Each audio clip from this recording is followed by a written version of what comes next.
Le micro-baladeur, présenté par Eddy Piron, c'est tout de suite. Nous sommes avec Marc Léonard, qui est président de l'association Les Mains pour le Dire, une association de parents d'enfants malentendants, implantée notamment à Anderluy.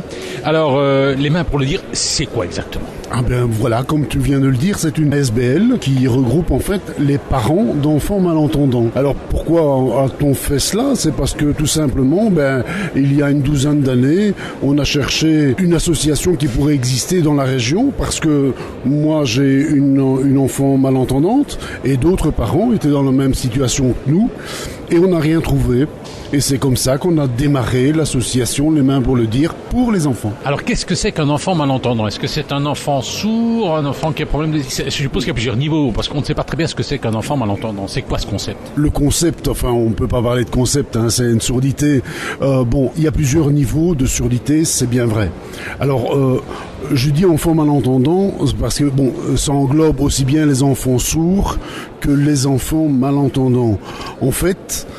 soit on a une déficience d'une oreille, soit on a une déficience des deux oreilles à un certain niveau. Une audition qui ne perçoit que 20 décibels, ça c'est une audition parfaite. Mais à partir du moment où on a une perte auditive de 100 décibels, ça devient une surdité profonde. Et donc il y a toute une gamme de surdité. Et nous, on parle plutôt de malentendants parce que bien souvent, les enfants ont au moins un appareil, soit un appareil normal, soit un implant cochléaire, ou alors, en surdité totale, s'ils n'ont pas d'appareil, ils vont commencer à signer, donc parler avec les mains. Nous sommes avec Marc Léonard, président de l'association Les Mains pour le Dire, une association implantée à Anderluy, une association de parents d'enfants malentendants. Alors pourquoi cette association s'est-elle créée ? Parce qu'il y avait des problèmes entre les enfants et les parents. Les premières victimes, c'est les enfants, bien sûr, mais aussi les parents. Mais oui, mais en fait... on ne sait pas quand l'enfant va arriver s'il sera sourd, aveugle ou que sais-je. Nous parents entendants, on a eu malheureusement des enfants sourds à la naissance ou qui sont devenus sourds. Et les parents ont dû se débrouiller pour communiquer avec leurs enfants. Et voilà comment on s'est organisé ensemble, comment on s'est vu entre parents et tout doucement on a monté cette association justement pour aussi apprendre à communiquer avec nos enfants. Nous sommes avec Marc Léonard, Marc que je connais depuis longtemps, on a fait de la radio ensemble, il s'occupe de l'association de parents d'enfants malentendants. L'association est implantée à Anderluy, on salue tous ceux qui nous écoutent sur le 87.7. Alors très concrètement, que vous faites comme activité ?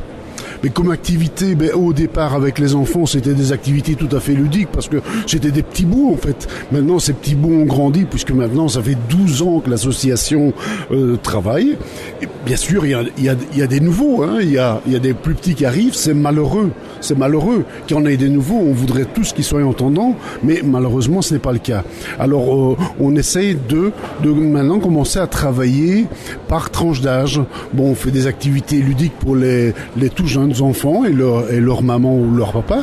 Et puis, des activités un peu plus scientifiques pour les ados. Nous sommes avec Marc Léonard, président de l'association Les Mains pour le Dire, association de parents d'enfants malentendants. Alors, les enfants, est-ce qu'ils naissent sourds ou est-ce qu'il arrive parfois qu'on devient sourd ?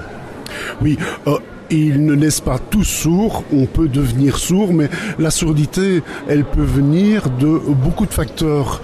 Ça peut être une otite mal soignée, ça peut être dans un bruit assourdissant répété.